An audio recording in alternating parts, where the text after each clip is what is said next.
काशी न केवल एक धार्मिक सांस्कृतिक राजधानी है बल्कि शंघाई सहयोग संगठन की भी राजधानी घोषित की गई है, जिसके मद्देनज़र इस बार काशी में कई बड़े आयोजन होने वाले हैं, जिसमें हॉट एयर बलून के साथ ही साथ बोट रेस भी शामिल है। इस बारे में ज़्यादा कुछ जानकारी देने के लिए हमारे साथ deputy director tourism Mirzapur Varanasi की प्रीति श्रीवास्तव जी हैं। Preeti ji, hot air balloon तो पहली बार देखा जा चुका है, लेकिन इस बार उसके साथ बोट रेस को भी शामिल किया गया है। क्या क्या मेजर हाइलाइट्स हैं और किस तरह से ये लोगों को आकर्षित करेगा, साथ ही जो शंघाई सहयोग संगठन के लोग आने वाले हैं उनके लिए कितनी बड़ी ये चीज़ें होंगी? देखिए, हमने ये एससीओ में निश्चित तौर पे इसको आयोजन किया है, एससीओ कार्यक्रमों की श्रृंखला में। इन आयोजनों का उद्देश्य एक तो वाराणसी की जो कल्चरल विविधता है उसे प्रदर्शित करना है और टूरिज़्म की जो डिफरेंट फेसेट्स हैं, डिफरेंट आयाम हैं, वो हम सबके सामने ला सकें। तो एडवेंचर टूरिज़्म एक ऐसी गतिविधि है जो भारत में अभी बहुत ज़्यादा नहीं है, लेकिन हम इसे प्रमोट करने का प्रयास कर रहे हैं, क्योंकि एक बड़ा युवा वर्ग होता है, पर्यटकों का वर्ग होता है जो इसके लिए आता है।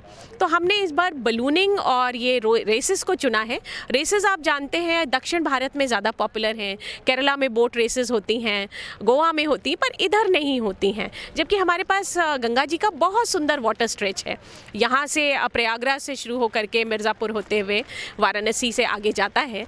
तो इस स्ट्रेच को हम यूज़ करना चाहते हैं। अभी आपने देखा इतना बड़ा क्रूज़ लाइन यहाँ से गया है, गंगा विलास, तो इसको हम वाटर एडवेंचर्स के लिए यूज़ करना चाहते हैं। तो इसी श्रेणी में श्रृंखला में हमने ये रेसेस की हैं।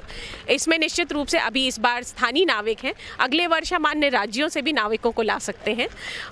इनको प्रमोशन मिले, इसके लिए पहला पुरस्कार हमने 1 लाख रुपए का रखा है। एक बड़ी सी ट्रॉफी भी दी जाएगी जिसे अनवेल किया जाएगा ओपनिंग सेरेमनी में। इसके बाद हमने जो है सेकंड प्राइज़ 50,000 का है, थर्ड प्राइज़ 25,000 का है, और सारे ही पार्टिसिपेंट्स को कुछ ना कुछ पार्टिसिपेशन अमाउंट दिया जाएगा। प्लस आप देख रहे हैं सबको ड्रेसेस दी गई हैं और इसको बहुत कलरफुल बनाने का प्रयास हो रहा है। तो ये एक बहुत ही एक्साइटिंग सा इवेंट होने वाला है। 17 से 20 जनवरी के बीच ये सारे प्रोग्राम होने हैं, तो इसमें आम जनता, जो काशी की जनता है, वो किस तरह हिस्सा ले सकती है? क्योंकि सबके मन में ये पहले से जिज्ञासा चली आ रही है जब से ये इस तरह की खबरें निकल कर आई हैं, चाहे वो बोट रेस हो, चाहे हॉट एयर बलून हो, किस तरह से वो पार्टिसिपेट कर सकते हैं? देखिए, ये जो बलूनिंग है, देखिए फ्लाइंग चूँकि बहुत लिमिटेड सीट्स हैं, आई एम नॉट श्योर कि किसको कितना मौका मिल पाएगा, लेकिन और इस बार वेदर कंडीशंस भी बहुत डिफ़िकल्ट हैं, लेकिन जो हमारी ये है रेसेस हैं, इनको देखने का आनंद सब लोग उठा सकते हैं। हमें रेसेस में पब्लिक घाटों पर दोनों ओर आकर के बहुत ही आराम से इन रेसेस को देख सकती है। दशाश्वमेध घाट से शुरू होकर राजघाट तक प्रतिदिन लगभग 3 किलोमीटर की ये रेस होगी, इसको आनंद ले सकती है। इसके अलावा जो टिथरिंग होगी शाम के टाइम, टिथरिंग में पार्टिसिपेट कर सकती है। टिथरिंग में जो होता है बलून ऊपर जाता है, नीचे आता है, तो रात में एक हाइट से वो देखना बहुत सुंदर एक्सपीरियंस होता है, उसमें पार्टिसिपेट पब्लिक करेगी। इसके अलावा हमने कुछ कल्चरल इवेंट्स भी रखे हैं, राजघाट पर प्रतिदिन होंगे, फ़ोटो वॉक्स होंगी, फोटोग्राफिक इवेंट्स होंगे, तो पब्लिक इन सब में पार्टिसिपेट कर सकती। तो 4 दिन तक वाराणसी में एक बहुत ही उत्सव का माहौल बना रहेगा। 4 दिनों तक उत्सव का माहौल बना रहेगा और इस उत्सव में और रंग भरने के लिए जिम्मेदारी निभा रही हैं क्रिएटिव हेड इरम जी। मैडम, अपना पहले पूरा परिचय दे दें और उसके बाद किस तरह से इसको एक नया लुक देने की कोशिश हो रही है, एक नया चेहरा देने की कोशिश हो रही है। बनारस जो एक वाटर स्पोर्ट्स से जोड़ कर देखा जा रहा है या एडवेंचर टूरिज़्म से, उसके लिहाज से कितना महत्वपूर्ण है? जी देखिए, काशी एक तिलस्मी जगह है। द फैक्ट कि ये कल्चरल कैपिटल ग्लोबल तरीके से डिक्लेयर किया गया है, ये बहुत ही प्रेस्टिजियस टाइटल है। तो इसको होल्ड करने के लिए जब हम अपने ट्रेडिशंस को देखते हैं, हमारी परंपरा को देखते हैं, हमें लगता है कि इस परंपरा को एक मॉडर्न पैकेजिंग देने की सख्त ज़रूरत है। जो हर एक डेस्टिनेशन के डिफरेंट दृष्टिकोण होते हैं। अगर हम काशी को देखना चाहते हैं तो गलियों के थ्रू हम जाके देख सकते हैं, चलते चलते लैंड से। बट काशी कैसा दिखता है ऊपर, seat of gods from above the clouds, तो वो उस दृष्टिकोण से हमने सोचा कि हॉट एयर बलून, जो कि दुनिया का सबसे लोकप्रिय एक्सपीरियंशियल आइटम है, उसको कैसे काशी के साथ जोड़ा जाए। तो हॉट एयर बलून में जब हमारे जो जितने भी बलूनिस्ट 6 कंट्रीज से आ रहे हैं, पिछली बार भी 5 कंट्रीज से आए थे, उनके लिए काशी को ऊपर से देखना एक बहुत ही अद्भुत एक्सपीरियंस है, बिकॉज किसी ने कुछ ऐसा कहीं दुनिया में नहीं है। आप हॉट एयर बलून जब दुनिया में कहीं और फ्लाई करते हैं, आपको फॉरेस्ट दिखेंगे, माउंटेन्स दिखेंगे, वोल्केनोज दिखेंगे, बट आपको ह्यूमनस्केप नहीं दिखेगा। जब आप नीचे जाते हो, ऊपर जाते हो, millions and millions of Indians are on the ghats. So वो एक बहुत ही सुंदर एक्सपीरियंस है जिसको हॉट एयर बलून ही कैप्चर कर सकता है। सेकंड, हमारा बोट रेसिंग लीग जो है, नाविक और नौका एक बहुत ही पुरानी परंपरा है काशी की। तो हमने सोचा कि अगर हम लैंड का एक्सपीरियंस दे रहे हैं, एयर का एक्सपीरियंस दे रहे हैं, तो एक वाटर का एक्सपीरियंस भी बनता है।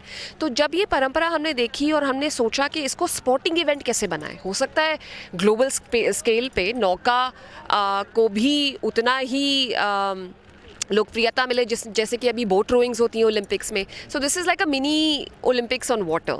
तो हमने ये 12 टीमों को चूज़ करके केरला में ही होता है जो नाविक रेसें होती हैं, तो वहाँ से प्रशिक्षक हम ला करके हमने एक रूल बुक बनाई। हम ना इकट्ठा कर रहे हैं छोटी बहुत नॉलेज जो अभी जिसको हम बोलते हैं ओरल हिस्ट्रीज़, जो कि पुराने ज़माने के पूरी फैमिलीज़ हैं यहाँ, जो कि जिनके दादा परदादा ऐसी रेसों में भाग लेते थे और वो अभी लुप्त होती जा रही है। तो कैसे उसको एक रेस लीग में बनाना है। सो ये 3 चीज़ों का मिश्रण काशी को और अद्भुत बनाता है। एंड ऑल्सो आई थिंक दूसरा ये है कि हमें बहुत सारी ऐसी एक्टिविटीज़ भी चालू करनी चाहिए, या शुरुआत जिनकी करनी चाहिए, जिनसे कि प्रीमियम ट्रैवलर यहाँ आ सके। प्रीमियम ट्रैवलर जो कि ज़्यादा पैसे यहाँ पे करे और जो कि इकोलॉजिकल, इको कॉन्शियस हो। मास टूरिज़्म से हट के हम सस्टेनेबल टूरिज़्म में when we look at hot air ballooning ऊपर से या हम बोट रेसेस करें, तो उसमें आपकी लोकल इकोनॉमी, जो लोकल इकोलॉजी होती है, उसको कम ठेस पहुँचती है। क्या आने वाले वक्त में जो चीज़ें अभी बहुत थोड़े समय के लिए हो रही हैं या कॉमर्शलाइज नहीं हुए, आने वाले समय में इसको दूसरे कॉमर्शलाइज किया जाए? देखिए, कोई भी चीज़ जब स्टार्ट होती हो, चाहे वो दुनिया की सबसे बड़ी टेक्नोलॉजी हो, वो स्टार्ट होती है छोटे तरीके से, फिर इकोनॉमीज़ ऑफ स्केल आता है। तो पहले 2-3 साल हम ऐसी इंटरनेशनल गतिविधियाँ जो कि दुनिया में भी, टर्की को टाइम लगा है 10 साल में पहुंचने में, तो ये 3-4 साल में हम इसकी इकोनॉमीज़ ऑफ स्केल बढ़ाना चाहते हैं, टेस्ट करना चाहते हैं, क्या प्रॉब्लम्स हैं, क्या लर्निंग्स हैं, कैसे हम टिकट प्राइस रिड्यूस कर सकते हैं, कैसे हम मोर एंड मोर ज़्यादा से ज़्यादा जनता को पार्टिसिपेट करवा सकते हैं। तो वो ट्रायल एंड एरर 3 साल का प्रोसेस होता है। But having said that, commercial operations we are going to start next year for the hot air ballooning. नौका रेस हम चाहते हैं कि एक ग्लोबल इवेंट बने, जैसे F1 रेस होती है, जैसे कि साइक्लोथॉन्स होते हैं अराउंड द वर्ल्ड। बहुत सारे लोग और एंथुजियास्ट्स होते हैं। अब टूरिज्म में खाली मास टूरिस्ट नहीं है, किसी को साइकिलिंग पसंद है, किसी को वाटर पसंद है, किसी को हॉट एयर बलून पसंद है, कोई हिस्ट्री जानना चाहता है। तो हम उस हिसाब से नीश टूरिज्म के बड़े प्रोडक्ट्स यहाँ लाके ट्रायल में रन कर रहे हैं, ताकि हमारा एक नैरेटिव बने दुनिया में, वो भी इम्पॉर्टेंट है। तो 17 से 20 जनवरी के बीच काशी न केवल हवाई मार्ग से अद्भुत दिखेगी, बल्कि गंगा में बहती नावों के जरिए, बोट रेस के जरिए भी एक अलग ही अद्भुत अनुभव लोगों को होगा। और आने वाले वक्त में अगले साल ये हॉट एयर बलून को पूरी तरह से व्यावसायिक करने की भी घोषणा कर दी गई है। रोशन जायसवाल, वाराणसी।